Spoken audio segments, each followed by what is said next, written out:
Good evening, everyone. Ellen Sutter of ESP Presents and ESP Book Chats, where we bring page turners your way. We have a guest tonight, and is Dr. Deborah. Oh my goodness. Let me see. Hold on, guys.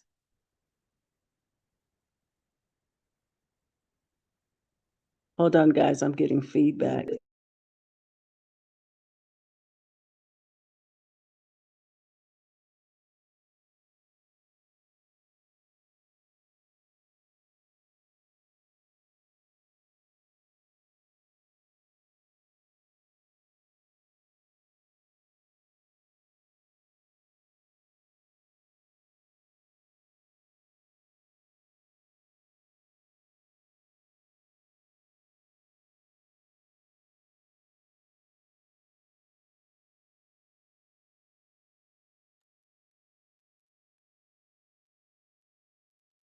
Okay, Deborah, can you hear me?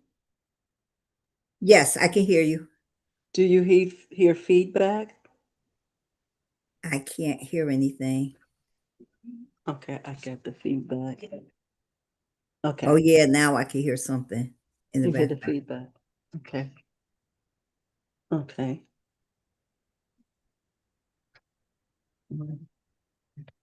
Okay, I'm sorry about that. Do apologize. Let me see where I can find it.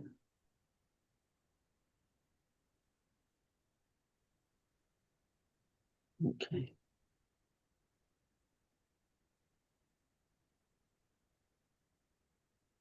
Hmm.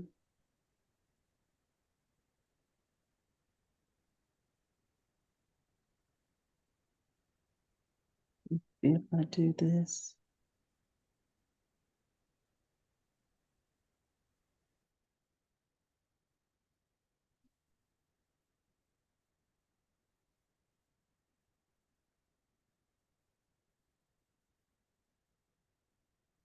Okay, Deborah, can you hear me? Yes, ma'am. Do you hear feedback? I don't hear it at the moment. Okay, awesome. So come on in. Guys, I'm sorry about the tech problem. Uh, yes, you can do that. And thank you for being here, guys. And forgive me for the tech problem, because anytime you prepare is not always what you think. But anyway, we thank you for being here. We are so excited that you are here tonight. Tonight, our guest is Deborah Ruffin, and I see Dr. D. Is that okay if I can call you Dr. Yes, D? ma'am. Yes, Okay, ma'am. awesome. And so tell us about yourself and why you penned this book. Well, hello, everyone. I am Dr. Deborah Ruffin. I am a transformational coach. I inspire young girls and women to be the best version of themselves that they are. And I penned Beautiful You because I teach adolescent girls and young women how to present themselves and encourage themselves from the inward out, is what I do. Because when we heal from the inside out, they're able to be more productive. They have more confidence in themselves. So when we build from the inside out, that's where the beautiful came from. And the U signifies their distinct uniqueness. So I that's where it's love that. I love that because that beautiful you, when I looked at the title, it lets me know that when anyone who see it, doesn't matter who it is, when they see that beautiful, and yes, it's you. And so yes. that's what I thought about when I seen it. Also, there's a lot of, I spoke to you a little earlier, and I don't know if you can show your book, but I have a blur. Let's see if they can see the book. I'm not sure if they can, Okay, here it but is. you can see it better on her side. In your book, like I told you, when I talked to you, we call it the back channel, well, before we came on. Mhm. It's not like a novel, guys. When you see it, it's not meant, and that's what I told Dr. G. It is not meant to force right on through like a novel. It's meant to reflect. Would you agree it's a reflective book that is very effective to all? Would you agree? I would agree. I would agree. And in there was some very wonderful components. This show, again, let me just reset. Again, I'm Ellen Sutter, the ESP Presents and ESP Book Chats, where we bring page turners your way. Thank you guys for going through the tech problem. Now I learned what I needed to do. Thank you guys, and thank you, Dr. D, for forgiving me for that. And this is our 2 hour show. Usually we do our shout out, scout out, which is 20 to 30 minutes. This is the 2 hour show, and it's more informational and it's a wealth of things. And we try to discuss your book so that we will not give it all away. So, in seeing this, just in the introduction part, we're going to go there. The introduction part, you talk about uh, where there's quite a bit in this module that you have. And I am looking at, and I got your book alongside with me. And the welcome introduction was a wealth of information. So let's go to that. The welcome introduction alone was absolutely wonderful. And I was looking at that, and in that it had where you said there was beautiful, and there's a leadership and different things like that. And so I wanted to go back and I looked at some of the components that you have. You talked about enhancing self-esteem. Let's talk about that. How do we enhance that self-esteem when it comes to our young girls? Are you in the vein of the young girls to get them to that role of self-esteem? And like you said a moment ago, it's for all. But I want to just deal with that young girl. How do we enhance that person's self-esteem? Well, again, we have to start from the inward out. A lot of young girls have been traumatized, they have been stigmatized, they've been hurt. And so they don't trust. So the first part is you have to reach deep down inside and find what the hurt is. And once you find out what the hurt is, you have to build their trust. And once you've gained their trust, you have to let them know that there is a safe space for them to heal. And that's where it starts at. Once they Also, trust you and they start healing, then they can begin to walk confidently. I love that. Absolutely love that. And you talked about to instill positive thinking in that unique person, positive thinking. How do we instill that? Because I know like my girls are grown. We have three daughters. Mhm, And it was a very different time. And so me as a mom, I didn't do this might sound a little different, but I raised my girls up in the admiration of the Lord, and mhm, that the Lord was their identity. I mhm, didn't do like where you have to, and this is the part that people may have a problem with, and maybe not. I didn't do the affirmations, like look in the window, this and mhm, that, and in the mirror, I mhm, am black, I am wonderful. I just focus on Christ being their identity. Now that they older, one particular daughter, she said, "Mom, why didn't you tell us we was beautiful?" Now we're living in a time where beauty has always been, especially for a person of color, but mhm, beauty are more challenge. It's a more challenge. I think sometimes it is our people, we're very hard mhm, on Black ourselves because we mhm, were taught self-hate. And so with that, like I told her, and I think I told you, I'm not sure, Dr. D, is my mom is deaf. mhm, She was, to my knowledge, I've known her always to be deaf, but I don't know if she was born deaf. And mhm, so she always told us in sign language, beautiful. mhm, And that's all I needed to know. And I didn't go any further than that, but she mhm. always knew that we were beautiful. Beautiful. And so saying that coming from a mom that's deaf, I thought when you say it one time, it was fine. I didn't Mhm, know that you had to continue on and almost every day and say that you're beautiful, you're beautiful. But I didn't know that. So what do you in saying that, and I know I dropped a lot on you, Dr. D, but in saying that, I had to give you my backdrop of where Mhm, I came from as to me passing it on to my children. I didn't think it was a problem. I didn't think that was a problem if you didn't say it every day. mhm. Well, what I'm going to say to that, Ellen, is like I tell all parents, even my own daughter, and I have daughters and I have sons, and there is no book out here that tells you how to parent. But Mm, for our Black children, a lot of time there's so many societal stigmatisms that makes them feel inferior, that makes them feel that they're mm, not enough, that they not qualified, that they can't achieve. And so that's why it's so important for us to tell our children, look in that mirror, look at you.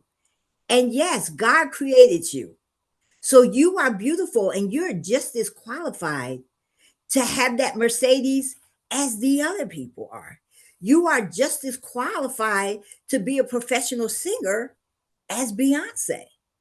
But it's so mm. important for us to instill that into our young people because, again, from the trauma and the hurt of societal norms, they already are told, oh, you're not good enough.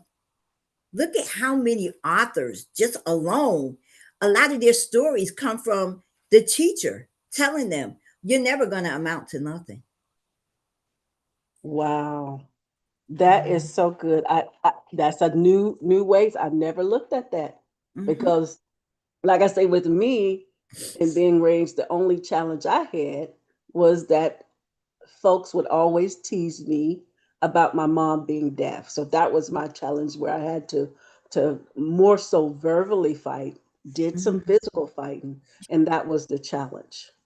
So different time, different era, different things going on. You Right. talked about, and I'm gonna be looking down a little bit because I'm looking at our, I don't know if you could see from your cell phone that we are live on um, YouTube. So I see that there's one viewer there and I shared it out. I just wanted to let you know I'm looking here, making sure I don't see anything as well as here. And you talked about the female voice. Are you still there? Did you Yes, pause? ma'am. Okay, yeah, you paused a little bit. I just see you. I'm like, wow. Okay.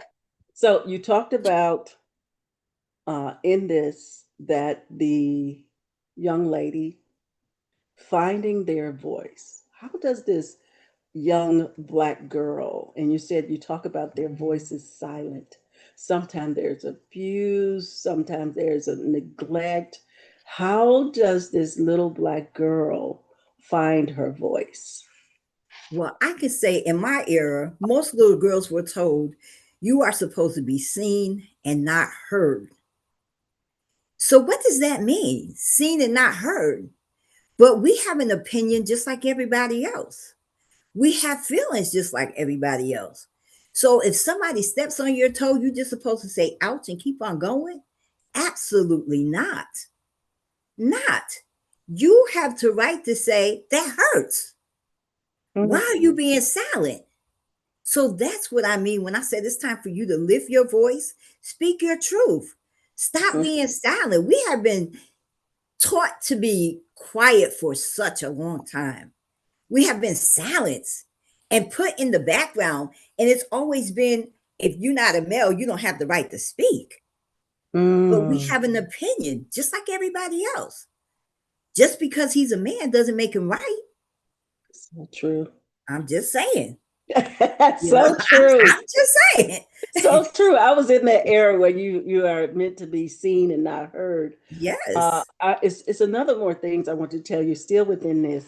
Um, we as women, Black women, do you believe? I think it's a myth. And then I'm kind of scooting slow into what I'm about to say. But we are taught, I guess more so societal, that we're supposed to be this strong Black woman. Now, I often look at it as a default to saying we're not supposed to say we're hurting. We're not supposed to say we're emotionally tired. We're not supposed to say that that I need help. And to me, that's all under that umbrella. And I don't believe that we should be this strong Black woman to those points and areas that I'm speaking about. And it's funny you said that because I was a guest speaker on a platform. And one of the things, my topic was about women unsilencing their voice, is what it was. And I talked about how we have all this baggage, and it's time to empty that bag, empty out that bag. Because yes, we do hurt. Yes, we do need to stop. Okay, so we're the caregiver, Mm-hmm. but who takes care of us? Yes. When is there time for us to heal? So it's very, very important because you can't pour from an empty cup. Mm-hmm. So if you don't take the time to utilize that self care for you, you're not going to be any good for anybody else. So that's what I teach women. That's what I tell you. Yes, it's okay to be the caregiver. Yes, it's okay for you to lend your shoulder for somebody to cry on, but you have to take time for you. You Mm-hmm. have to, because Love you it. cannot pour from an empty cup. Woo, I love that. Now, our young women nowadays, I know we're talking about in this welcome, and it's just as it's a introduction. I'm sorry, power pack with this information. You talk about leadership, and that the young girl, and we'll go on, and they'll see more of what I'm talking about. Okay. The role model of society today, the young girl, we are stable, is the word of God that tell us that Titus 2 woman. Hmm. So where are the women at? Where is the role model of the biblical sense? And also where is this modeled leadership that they can get, societal as well as in home? Because So what we're seeing, before you go, I'm sorry, what we're you're seeing now is a lot of what I'm seeing. I'm going to speak for myself. A lot of women, they're want to be models to people. These people are their models, like Cardi B, those who's shaking their butt. And when you see, to me, is the imagery is hmm that this Black woman, she can shake her butt, and you get hmm and you reference to a little bit of Maya Angelou in your book. Um, she often talked about you're more than your hips and your thighs, and I'm paraphrasing. And that is what we're seeing more and more. That is not my identity. In the Black women that I see that is in societal imagery hmm is not who I am. That doesn't represent me as a Black girl twerking, and that is my identity. What is your point of view on what I've just said? So again, like I was saying, I talked on Stacy's show last week. Society has told our young girls that if you're not a Beyonce, if you're not a Carly B, if you're not one of these high society performers, you don't matter, that you can't make it. But I think back to what my mom said. We need to go back to the old way. We need to be different. We need to teach our girls that that doesn't define who you are. That doesn't make you. That is not who you are. Who are you down in here? What is your personality? What do you have to offer? What do you have to give? Mm-hmm. That shaking your behind or thinking that, oh my gosh, I got to have all this makeup on. No, all this diamond and all this money. Absolutely not. Mm-mm. Absolutely not. Mm-mm. But the problem is we have babies having babies. Yes. So there's no one there to guide them. So I always say lead by example. And if you have no one to guide you and you've brought another one into society, you're both lost. So true. You're both lost.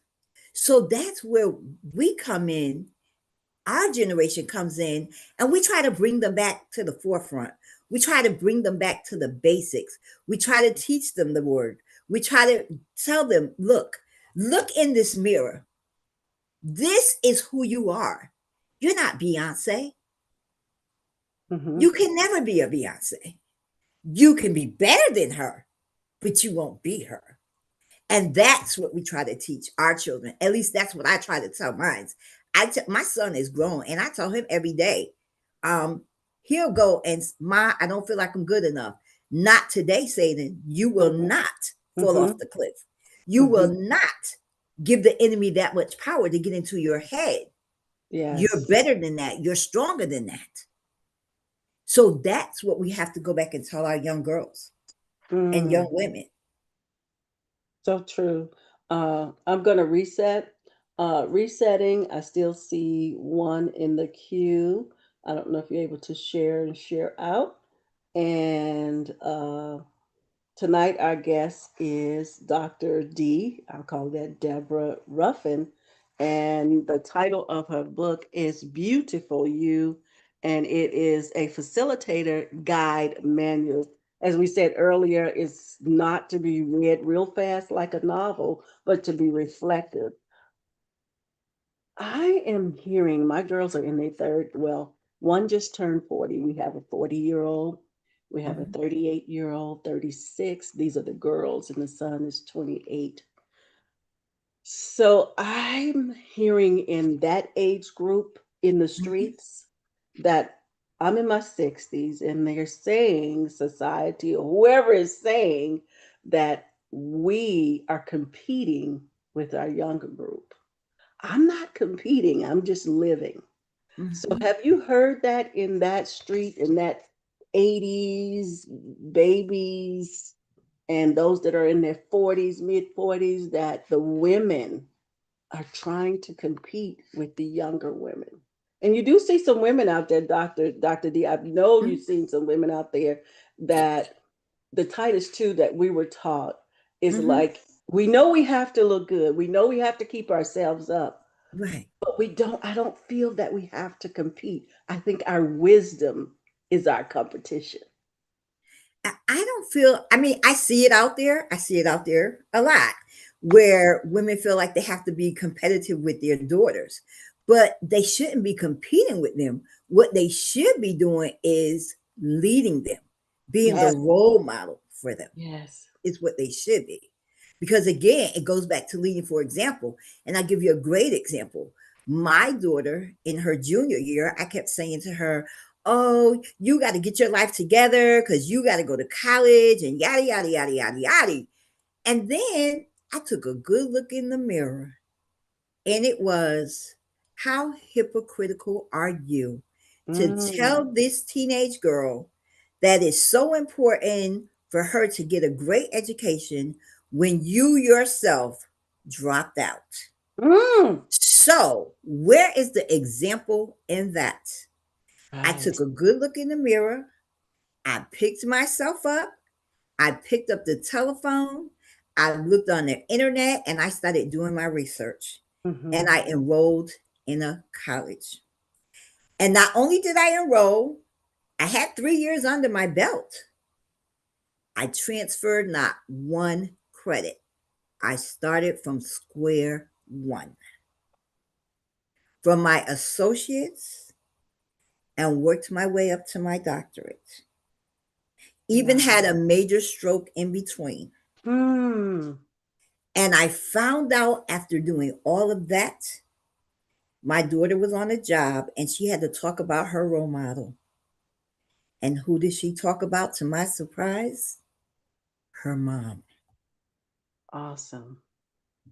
That made me know that I was going in the right direction and that I had made an impact,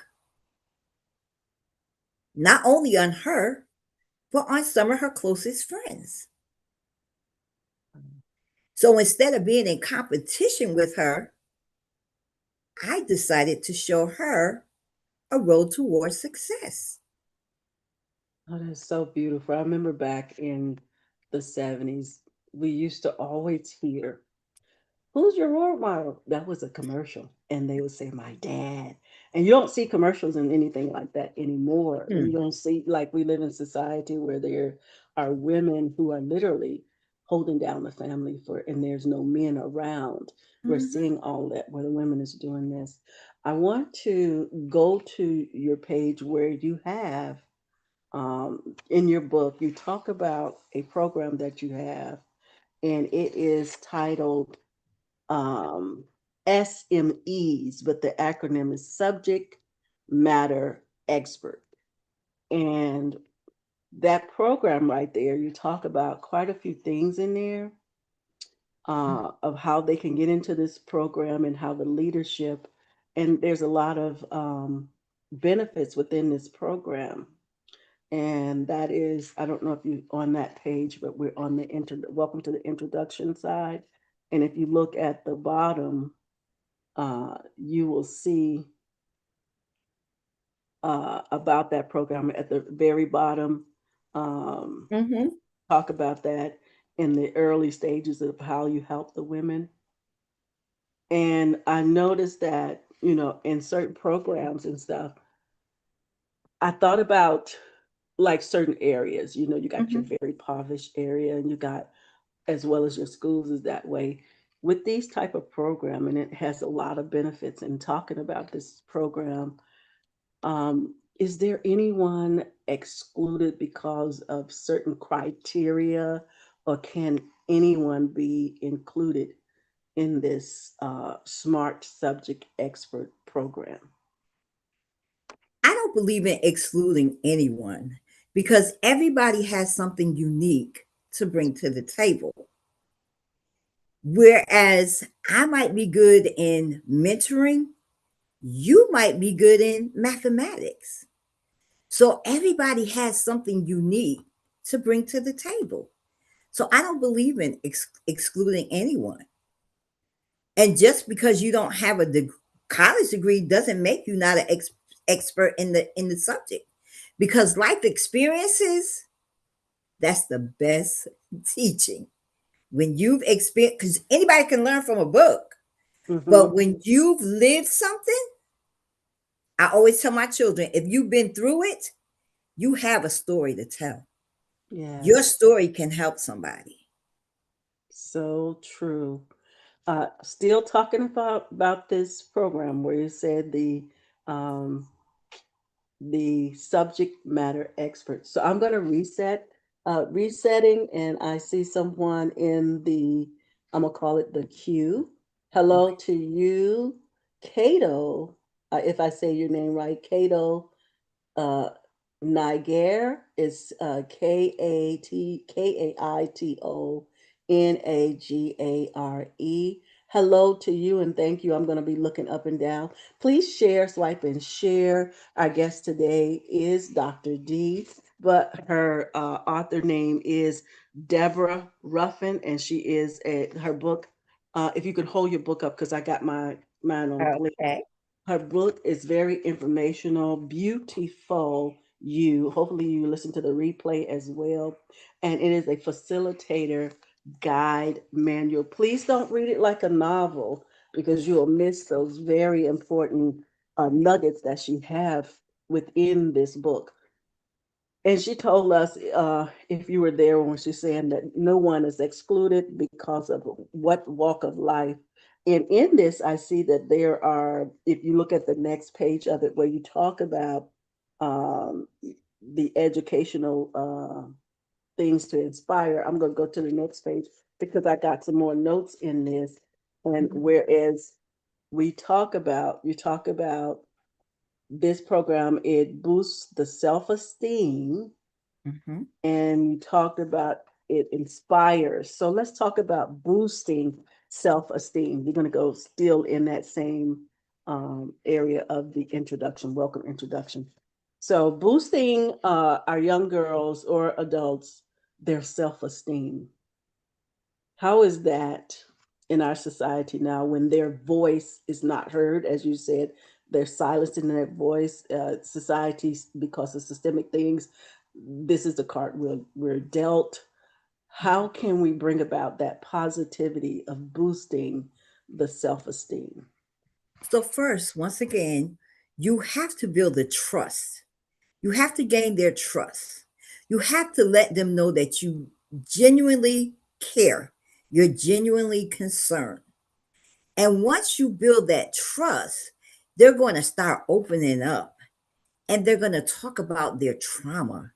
They're going to talk about that pain that's deep down inside, the one that they're masking on the outside. So that's why they're showing this promiscuous behavior, or that's why they're out here doing everything except for what they know is right, because they're hurting and they're looking for love in all the wrong places. So once Mm, you build that trust with them, now you have a strong foundation and a relationship. And now they feel like, well, you know what? I'm going to call Miss Ellen because mm-hmm, that's a safe space for me. And mm-hmm, it doesn't matter what I say, I'm never going to hear it again. She's not going to be judgmental, and she's going to help me to find a solution, and not just any solution, but a realistic, workable solution mm. that's going to help me to reach the attainable desire that I'm trying to reach. Oh, I love that. Being a part of the solution and not like, the problem. You see somebody doing something. I remember like us back in the day, and it's a little different now. We see a woman with her children, she's struggling. Mm-hmm. We may help, we may talk about it behind the back somewhere, but that's not the point of that right now. We'll Mm-hmm. help them put on the shoes, make them do that and stuff like that. And now we see some where, okay, why don't you do this, do that? Why is she letting the kid do that? We don't know her story. We don't know how many kids Mm-mm. she have.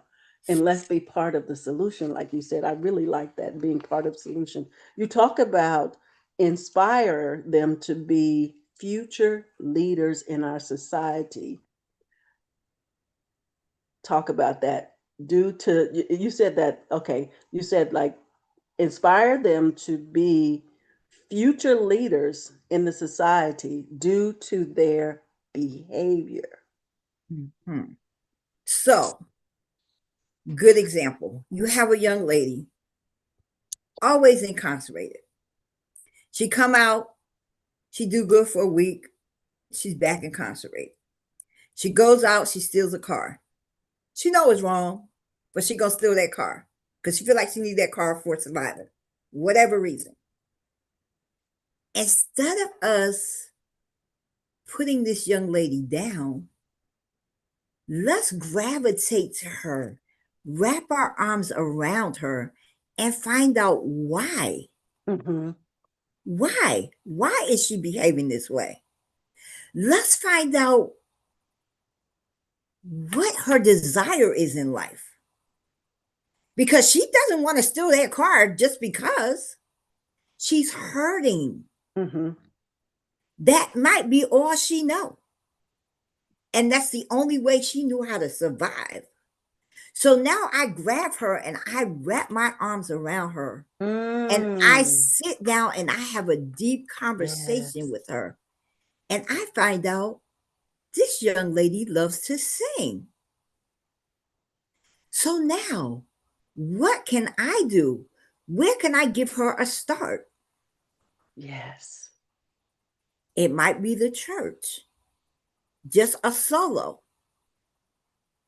It might be us getting together, just having a backyard picnic Mm-hmm. and just let her sing. Now Yeah. we can introduce her to TikTok. But now she feels safe. She's doing something positive. She's doing what she loves. So Yeah. now, Miss Ellen, what is my next step? I want to go even further. So now we help her find those resources So good. This is good. Woo. because realistically, motivation is not enough.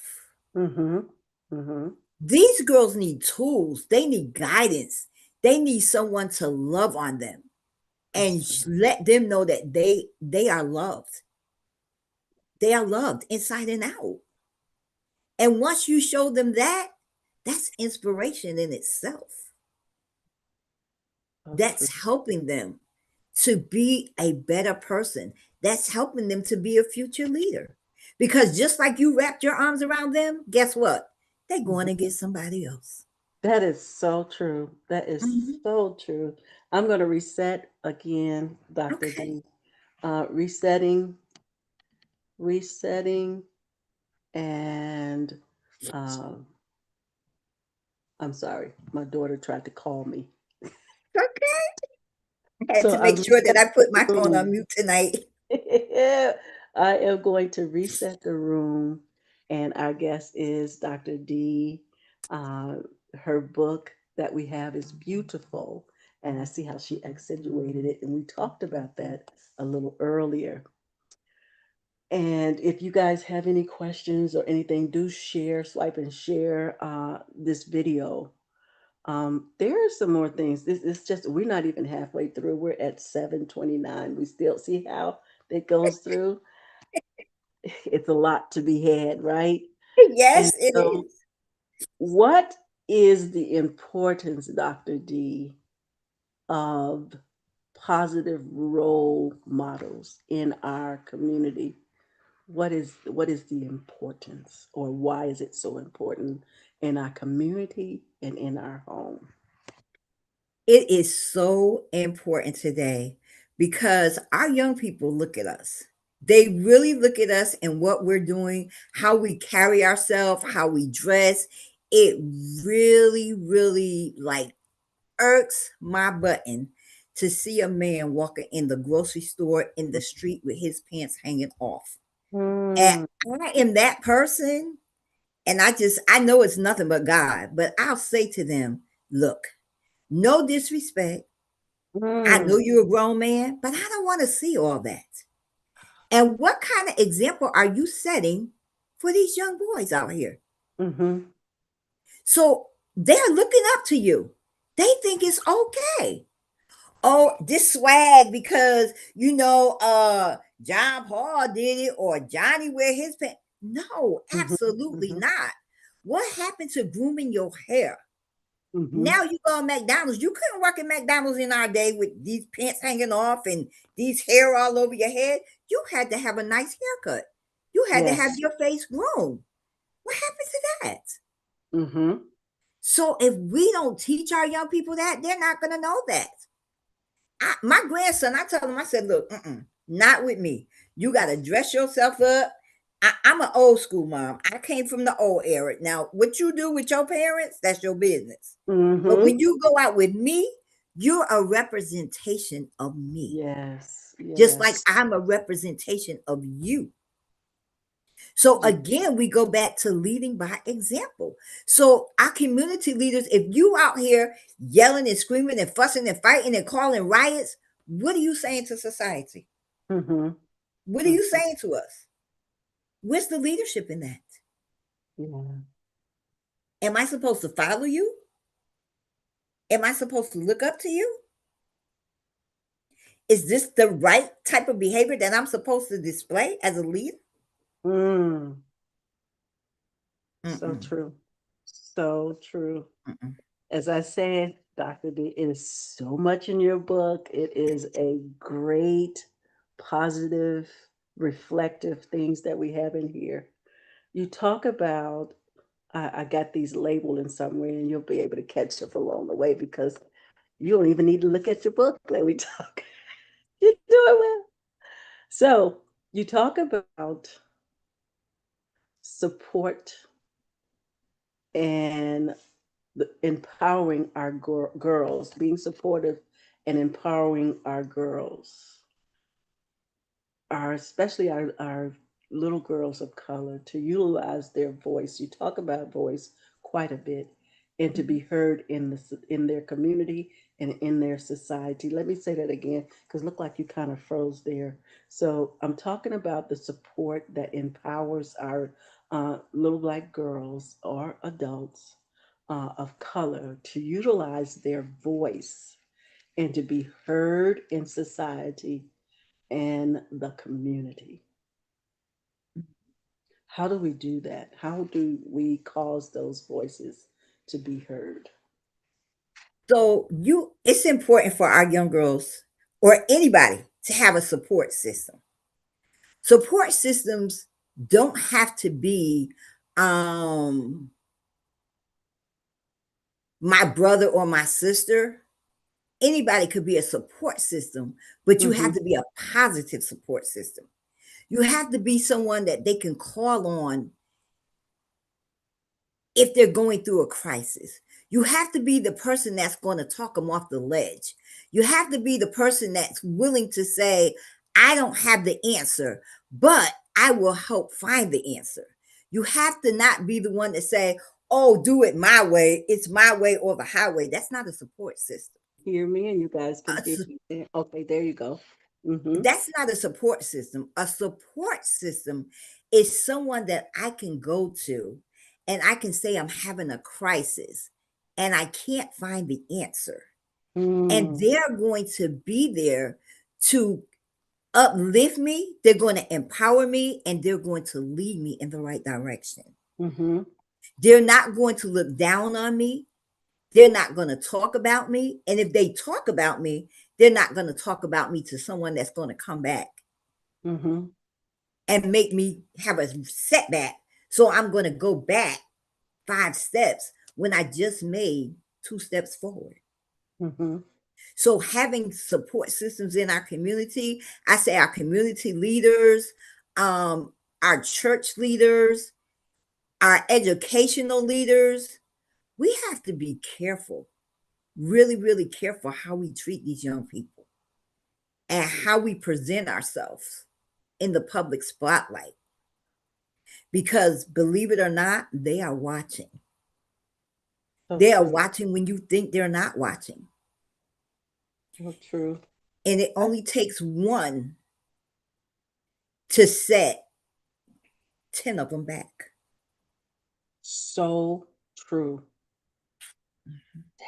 That is really true. So true.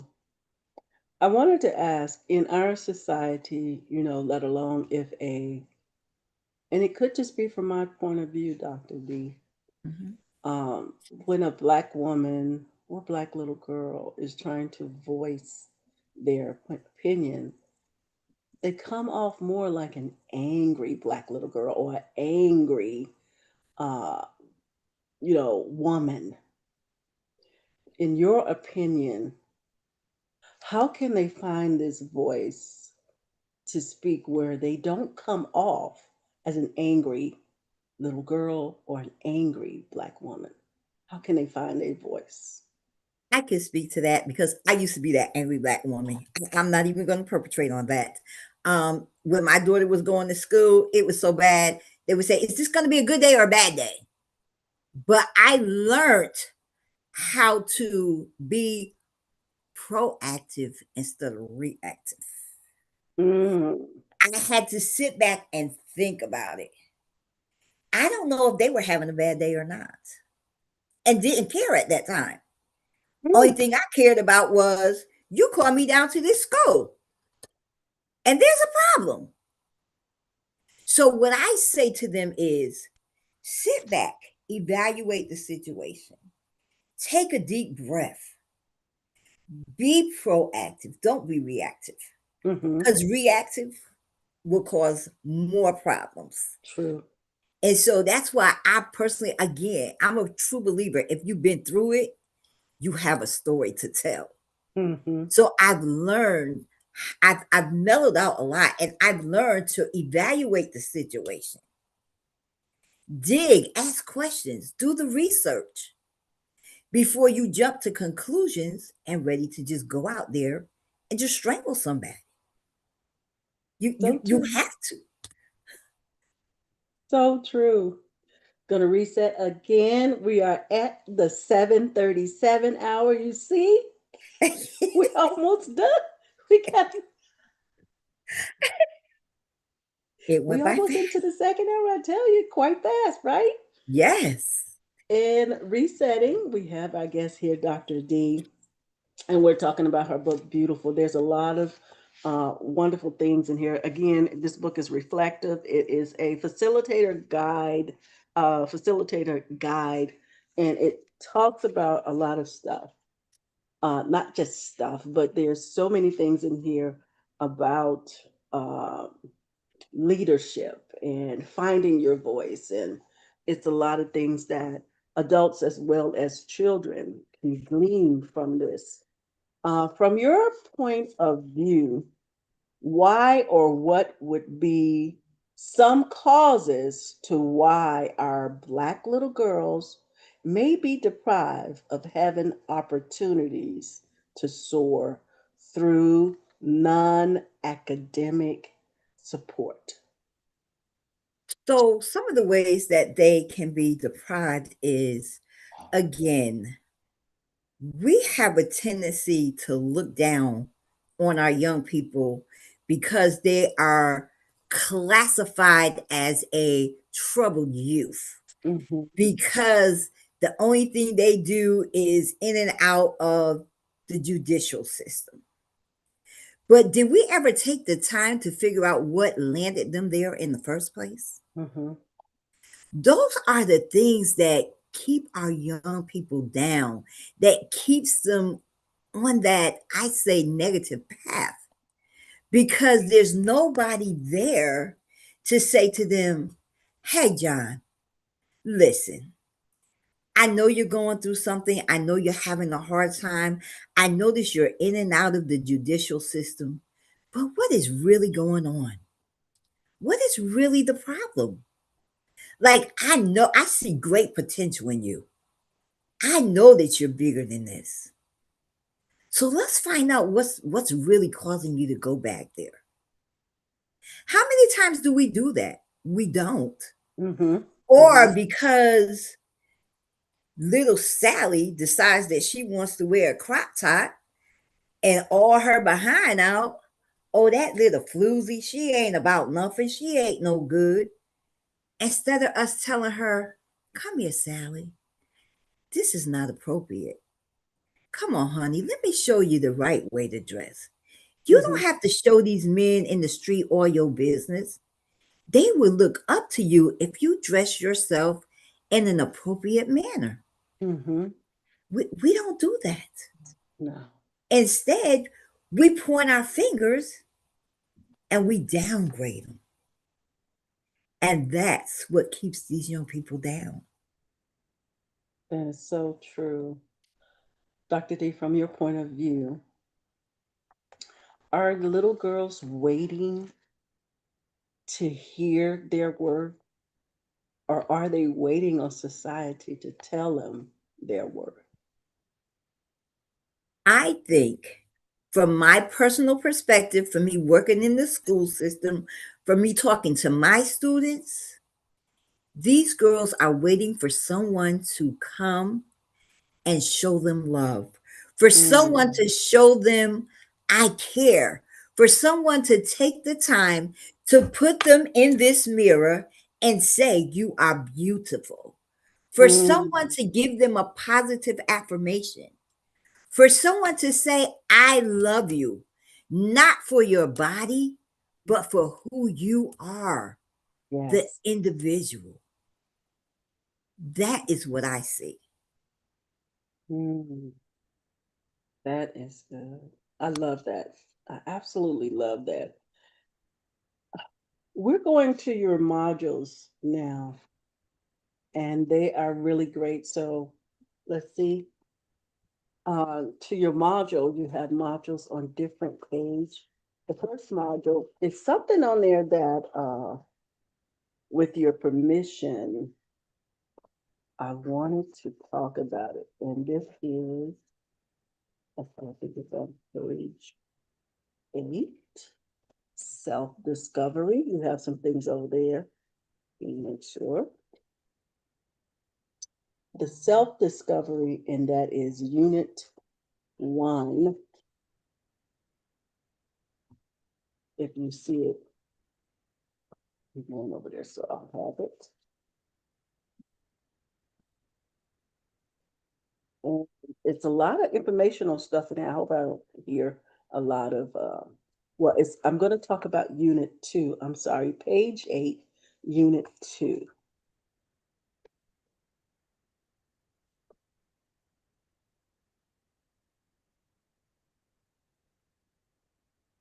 and that talks about self discovery. We see some wonderful things over there. And when you talk about that, you said the focus is understanding on oneself. Mhm. How do we do that? Sometimes people don't, maybe they don't love themselves. Mhm. We don't think about ourselves first. We're always trying to please others.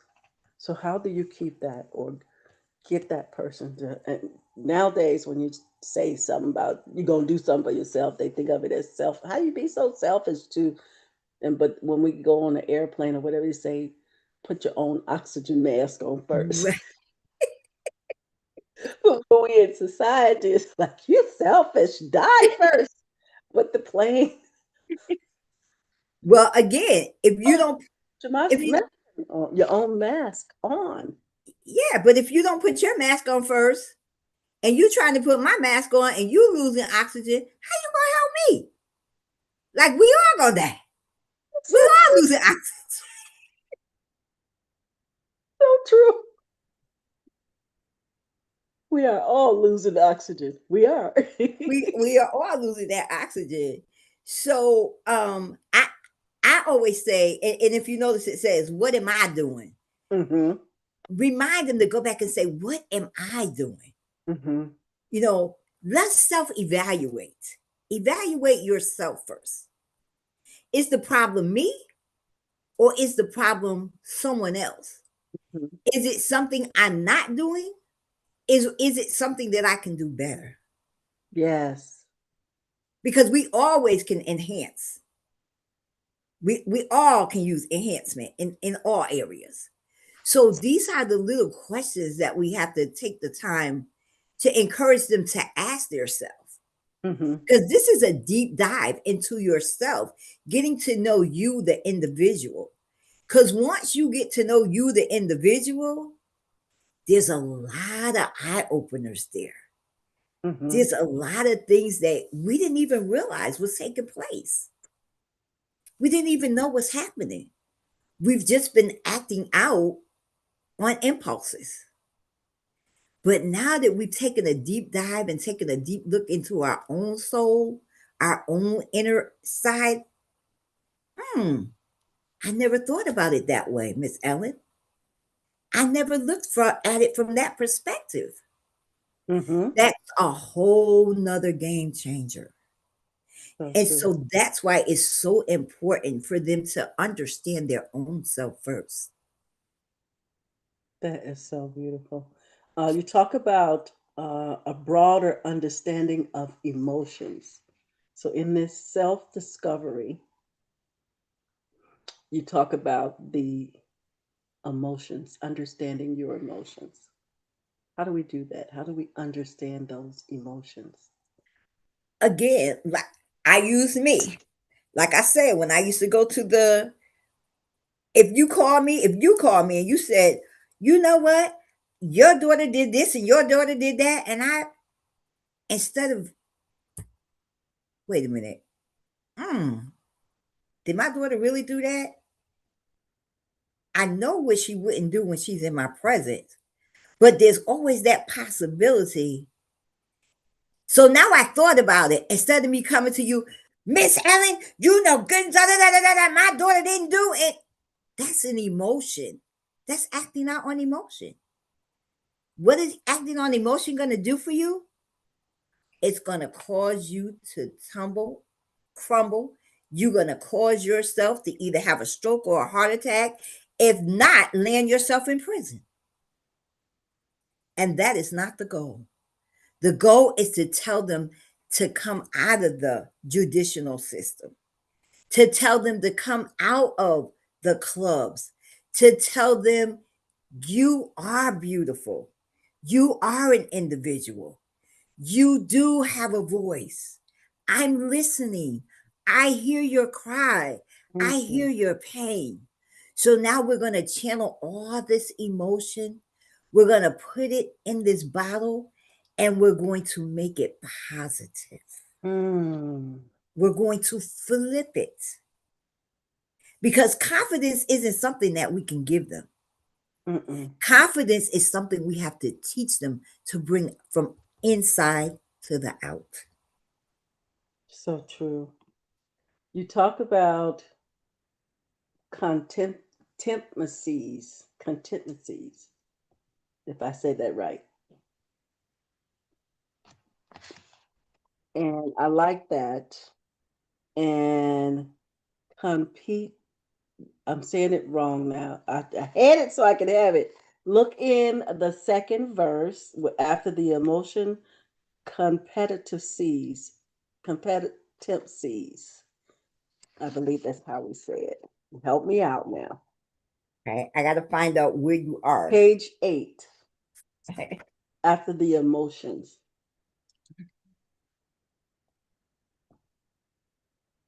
Competencies There we go. and character. Yes. Your competencies and your character are so, so important. Your character shows who you are. Your competencies is what you have up here. Mm-hmm. And if you put the two of them together, you are a powerful person. But you have to use it in a positive perspective. You can't use it negative. So let's take that negative energy and let's turn it around into a positive. Instead of saying, I can't be positive, I am going to be positive today. I am going to be motivational today. I am going to walk in my truth today. Instead of I can't. Mm-hmm. Because this way, you're using your positive competencies and your character, and you're teaching them something positive. You're Mm-hmm. inspiring them to be a better version of themselves than they already are. Yes. Yes. You talk about enhance positive. How do we enhance positive to somebody that's they already been beat down by so much where they can't even think of a positive nothing, not even from home, let alone at school and society. It's tough. It's tough. But you have to keep encouraging them. You have to keep giving them spiritual guidance. You have to continue to love on them and just speak positive, speak life into them, continuously speak life into them. And you let them know, I understand it's not easy. Nothing in life worth having is easy, but you have to continue to pursue it. You have to continue pushing forward. And as long as you give them those words of encouragement and keep pushing them forward, I promise you, it might take maybe 6 months, it might take less. Every individual is different. But as long as you keep encouraging them, you will see a positive outcome. So true. Uh, I'm gonna lump these two together because I want to get through every module that we decided to get through. So these two you talked about learning strength and unique qualities. So let's tackle those two. So everybody has strengths and weaknesses, but we just always see the weakness and we never see our strengths. So, what I started doing was teaching them to write down all the negative things on this side. Let's do a chart per se. You're going to write all your negative on one side and you're going to write all your positive on the other side. Now, what you're going to do is some people have more negative than positive. But what we're going to do is we're going to take all this negative and we're going to put it on the positive side because we're going to rewrite the story. We're Yes. going to rewrite it.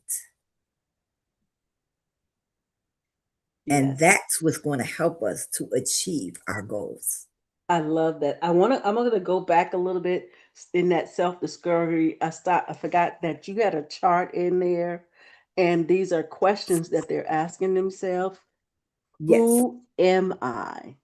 what I want to do. Am I on the right path? What am I doing? What, this is a big one, seemed like to me. What do I love in myself? I think that was the biggest block on it. It is kind of big on that block. And it kind of reminds me of like when we say, especially biblically, Mhm. am I hurting? Is what I say hurt someone? Does it edify God? Does it help someone? And I see this chart like that. And you're asking yourself in this thing towards to follow towards positivity. But Mhm. then that big one, we say, forgive Dr. D, forgive Ellen. But when it comes to forgiving ourselves, we press the bypass button. So it kind of made me think about, what do you love in yourself?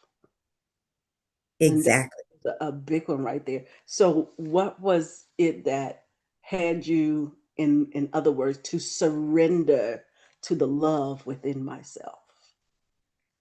So for me, like I said, it was being that hypocritical mom.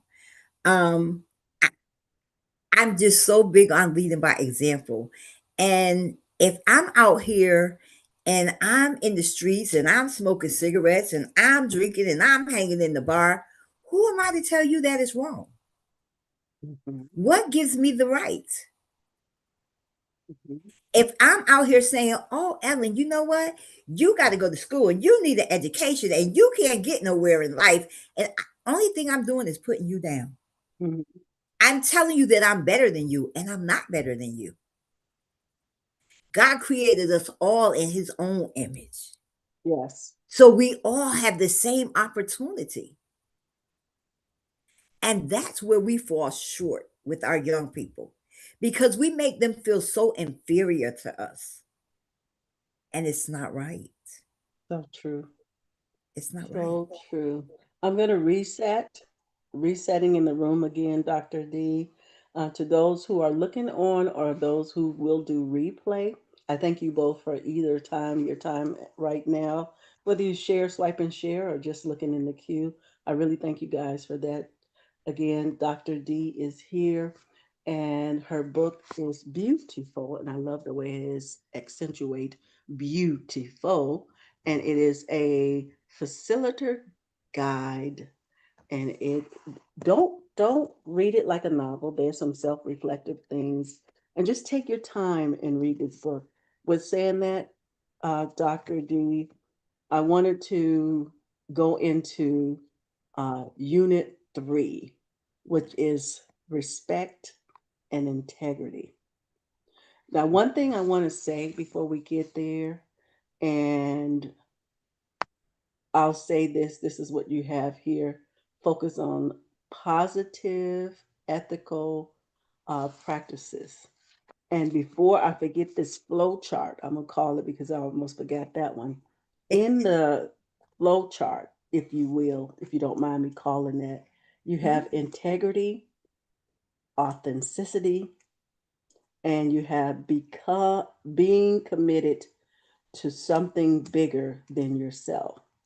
Now, one of those things, this is a word that I don't like, and I don't know if people like this word a lot, not, but I don't like this word.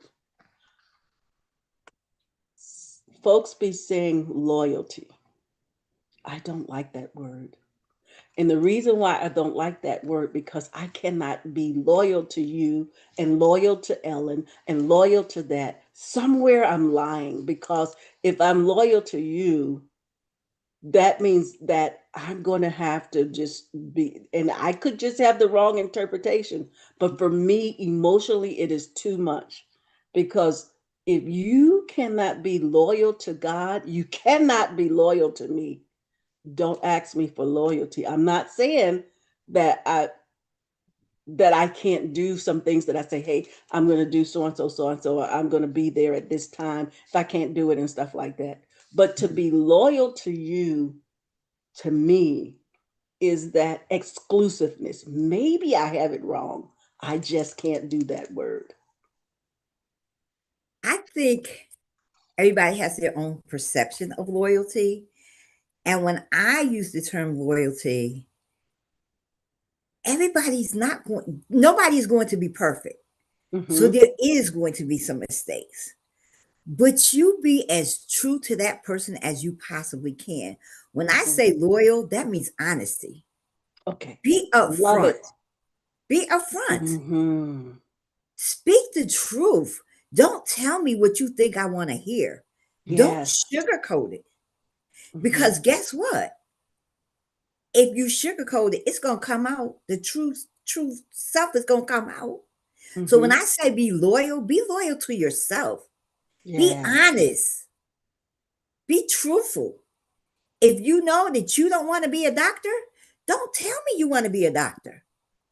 I see it better that way. I'm so glad I can Yes. see it through that lens because the other way I'm seeing girls and stuff like, girl, you just not loyal to me.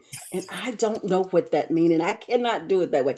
In those terms of what you're talking about now, I can see that. With that being said, now we can resume back. And you said in this respect and integrity, and that is so good because these kids nowadays, they want you to respect them, and also we want that same respect as well. So in your book, the positivity, this unit talking about respect and integrity, you focus on positive ethical practice. Let's talk about that. Charity begins at home and scatters abroad. So if you learn how to carry yourself at home, if you use those practices at home, when you go in the public, it's not going to be as hard for you. If you learn how to say yes, ma'am, thank you, please, good morning, good evening, what is that going to hurt you? Those are ethical practices. When you call somebody, can I speak to George? What happened to hello? Mm-hmm. Hello, how are you? I didn't sleep with you last night. I don't know if you had a bad night or not.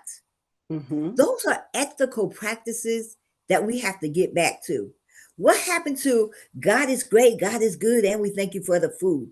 Or Father, we thank you. These are ethical practices that we've got away from. We don't even True. sit at the table and eat as a family anymore. No. You eat in your Mm-mm. room, I eat in my room, or I eat on the back porch, you eat on the front porch.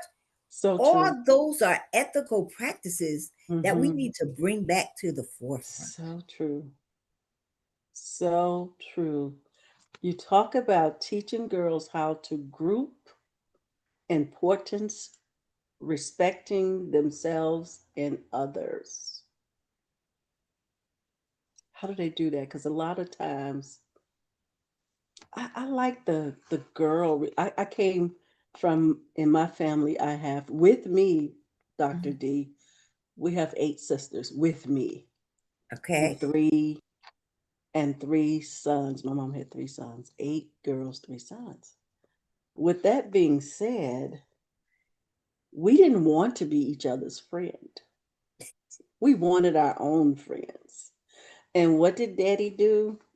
He made us be friends. And we loved it. And when we would walk the streets, they'd be like, are y'all friends? Because we look like friends now. And then we had to say, no, we sisters. Sisters? All 8 of y'all? Yep, all 8 of us. We are sisters. In saying that, it's a beautiful thing that I learned with having 8 sisters with me is that we all have our personality, our own personality, although we are siblings. And we all have our emotions. That's what I had to learn as I got older. Mhm, Is that just because she is my sister and she have her emotions, I don't have to say just because that's my sister, I don't have to care about it. mhm, So I'm saying that in relationship of outside and friendship, it gets really messy in the girls' friendship because we are so emotional and we are territorial. You bring a friend in, where did she come from? Why are you with her? You didn't come by. So how do we keep these respect to themselves and to others in that relationship? That's what made me think about when I thought about the respect and integrity when it comes to the relationships as girlfriends, having that friendship? It's a lot more challenging for girls than it is. I found it for guys, because like you said, it is a lot of competition, and you think you better than me, and you got this, and I got that, and but I have two sisters and one brother, and the one thing that my parents instilled in us was to love one another. We have our own identity, but we always respect one another. And if Hmm. one got into a fight, all y'all better jump into that fight. You better have each other's That's what we backs, did. That's what we regardless, did. 11 people regardless of coming the after you. fight. 11 people is coming after you. Exactly. But we So all true. have our own identity, and we've all learned to respect that. That was the one thing they taught us. We respect each other's space and each other's identity, but we also love on one another. We also Hmm. show each other love. That is so important in family dynamics.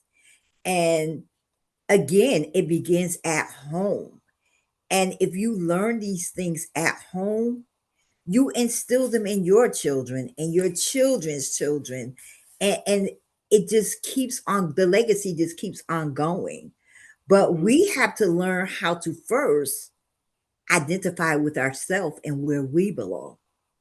And Hmm. once we can find our own identity, it's easier to say, Yes. look, Ellen, it's okay for you to wear that red dress today.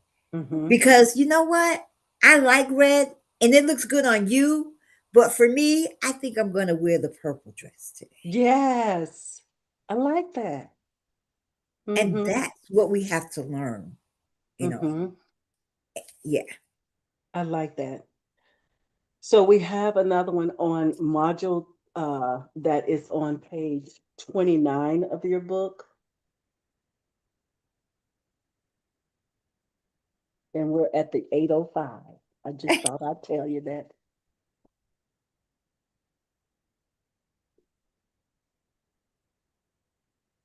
It's 29, page 29.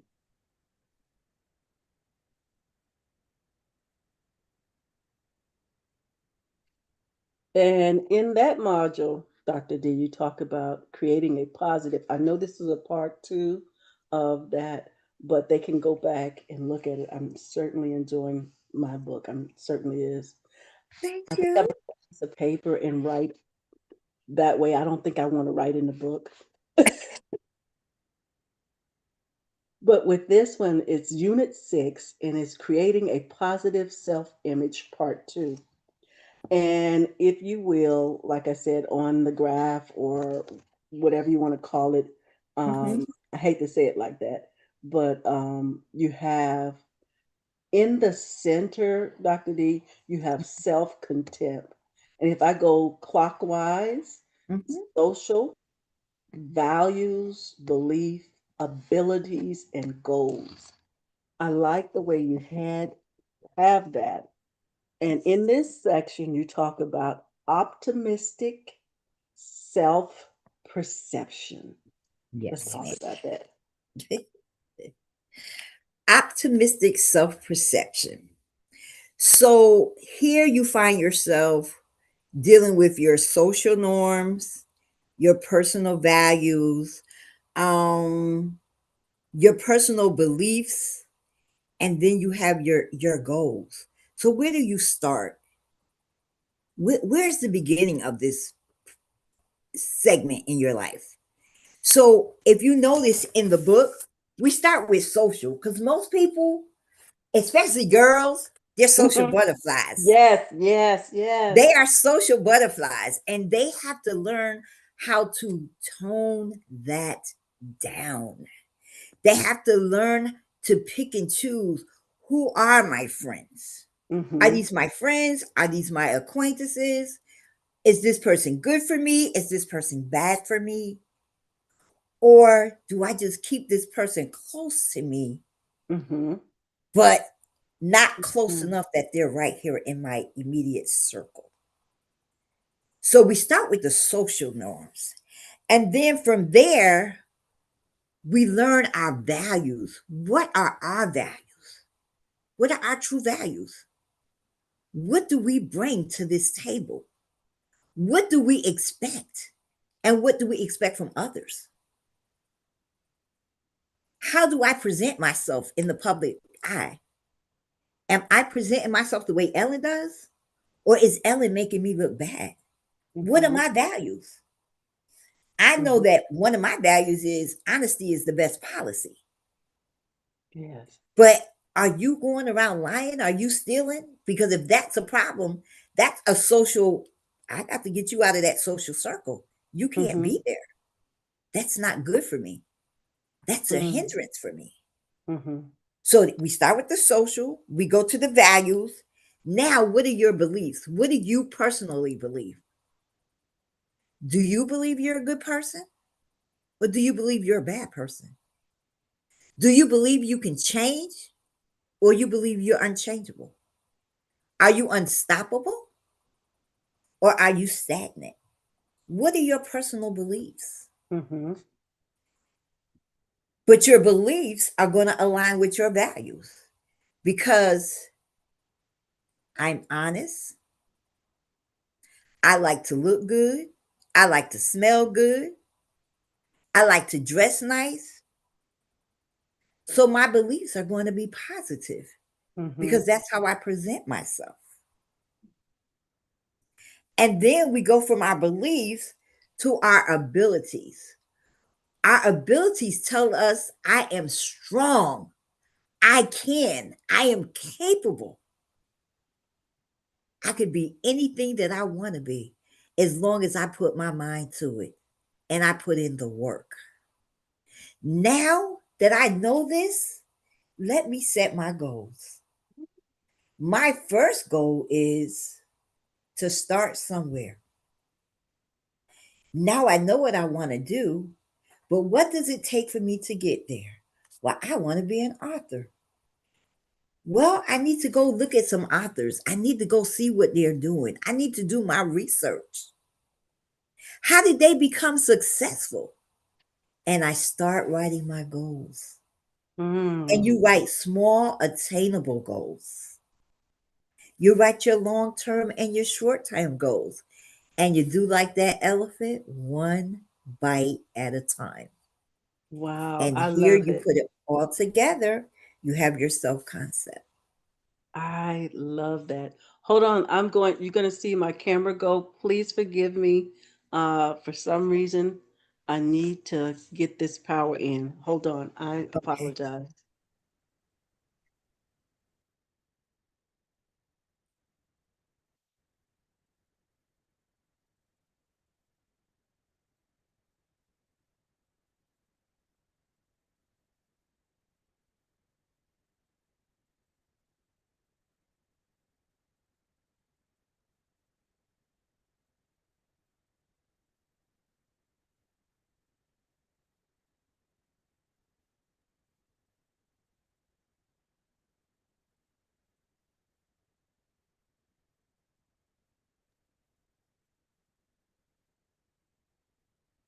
Thank you so much. Usually I'm on the other side of the room. Now I'm on the side where I had to rush and get.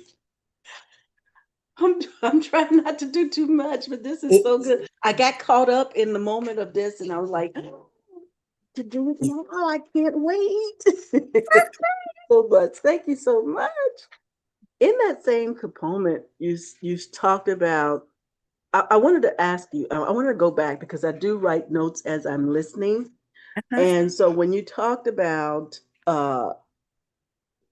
when we talked about the self perception, and you mentioned that what do we expect, mhm, and so I took that as from each other. What do we expect out of each other or mhm, from each other? And especially when it comes to, like you mentioned, the social things, friendship. mhm, Are we, or relationship, whether it's relationship to your family, a relationship with you in a relationship with a fellow or a young lady, vice versa, whichever way it goes. mhm. Are we expecting more of them than we would expect of ourselves towards them? And a lot of times that's what happens. A lot of times we as young women, we meet these men or these young girls and we have a higher expectation of them than what we have of ourselves. But that's because we lack that self-esteem. We feel like we're Mm, not good enough. We feel like we don't belong in that space. And why am I here? I'm not deserving of you. You have so much more to offer, and I have nothing. When realistically, you do have something to offer.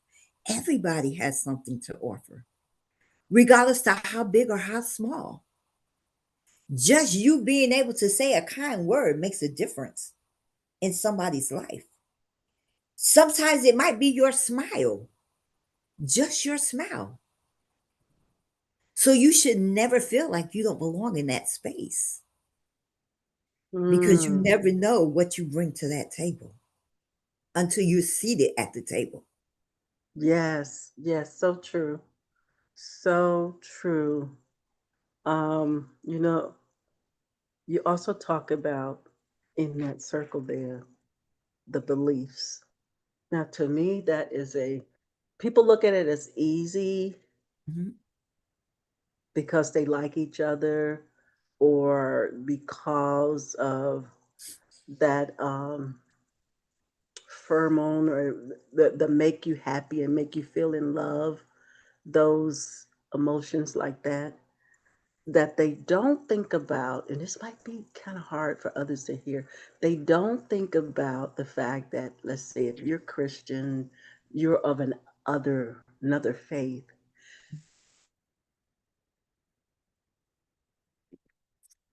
to choose one, you know, mhm, they want the child to, by way of the mother, they want mhm, them to choose whether there be their mom's faith, their dad faith, and then sometimes they try to do a little bit of both. mhm, And one's belief, I thought about that, spiritual, their faith, their belief, their moral belief, because some people may not have the same moral beliefs, and mhm. some people could be the same Christian or whatever the same faith is, Right. and still have a different moral belief. How do you feel about that? What is your point of view in that? My point of view is I try not to judge because, like, you have people who are Jehovah Witness, you have people who are Baptist, you have Mm-hmm. people who are Christians. Just because you choose one of those religions, we serve the same God. There's only one God. That is my belief. And it's okay for us to agree to disagree. And just because you're a Jehovah Witness, don't mean that I have to dislike you. Mm-hmm. You Mm-hmm. know what I'm saying? I have a family member who's a Jehovah Witness. I'm a Baptist, but her and I get along just fine because she knows my Christian belief.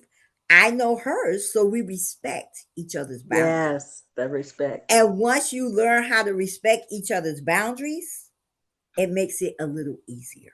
Yes, yes, Yes. yes. Mhm. Wow.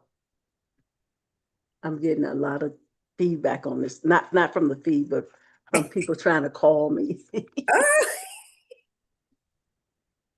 We talk about you say it is pivotal part of creating a positive image is pivotal. mhm. But before that, I skipped effective communication. I love that. Whoo, that's a big one. That is a big one. Communication. Communication is key in everything, whether it's a personal relationship, whether it's a sister family relationship, whether it's a girlfriend relationship. Communication is key. Mm-hmm. You have to learn how to communicate what you want, what you need, what your expectations are, what you desire in any type of relationship. Because Yes. if you lay that on the table going forward, there's no mistake as Mm-hmm. you move forward into the relationship. Yes. Be And very honest about what you expect. mm-hmm. Be very honest about what you like and what you don't like. Never go into it telling the person what you think they want to hear, because that's going to give you a rocky relationship. Yes. Yes, love. This is some good stuff. Some good stuff. Good stuff. Guess where we at? 8:18. Oh, See? I told you it's going by. It is going you by. did. Talked about a positive image. Let's talk about that. How important is it to have a positive image? Always maintain positive. Be positive. Be positive, even despite what you're going through. Despite if you're going through a dark moment, maintain your positive image. Just Mm, because I'm hurting on the inside, you don't have to see it on the outside. When you smile, the world smiles back at you. When you just walk with your head up, guess what? They can't see your pain. The only person know that you're in pain is you. You walk yes. outside, you come back in this house, and you let it all out. You Mm, scream, you holler. Nobody is going to hear it but you. So yeah, therefore, they can't judge you. They can't judge what they don't know. that's so true. They So can't judge true. you. I think, let's see, we got so much more. I'm going to go over so I can get these last ones in here because I know I'm not going to be able to jump this in here. Oh my goodness. Goodness, goodness. We are that. I think I have enough time. We're going to squeeze it.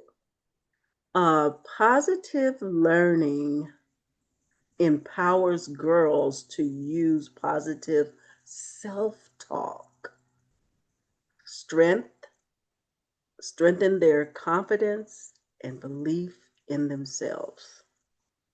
I like that you said positive self talk, not Yes. taught, self talk. Talk. Yes. Uh huh. So that's going back to where we say, look in this mirror. I love myself. I am capable of being the president of the United States. I am capable of getting an A on that paper. I am going to school today and I am going to be the best version of myself that I can be. Mm-hmm. Tell yourself that. Talk to yourself that. Because when you say that to yourself, it sticks up here. Mm-hmm. And once it's up here, it becomes here in your heart. And that's when you project a positive image of yourself. You walk in confidence.